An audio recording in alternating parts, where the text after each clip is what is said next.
என்ன சார் தமிழ் பண்பாடு தெரியாதால இருக்கீங்க? என்னது புருஷங்கார சாப்பிடணும், அவன் வச்ச மிச்சத்தை பொண்டாடி சாப்பிடணும். என்ன பிளேட் தட்டுப்பாடா? இதெல்லாம் பெரியவங்க மிக்ஸ் பண்ணிருக்கானுங்க. என்ன நீ நம்ம நோண்டுற? சரி, நான் நோண்டல, நான் சாப்பிட்டாச்சு. அவ்வளவுதான். யார் வேணா சாப்பிடு. இன்னும் கொஞ்சம் நீட்டா சாப்பிட்டுக்கலாம். சரி, ஜெயில இதுக்கு மேல என்ன நீட்டா சொல்லி தரானுங்க? அம்மா, மாப்பிள சாப்பிட்டு வச்சுட்டாரு, நீ வந்து சாப்பிடு.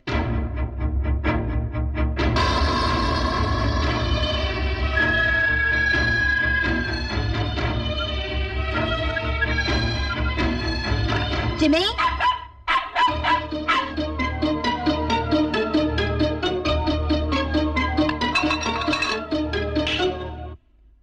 ஆஹா.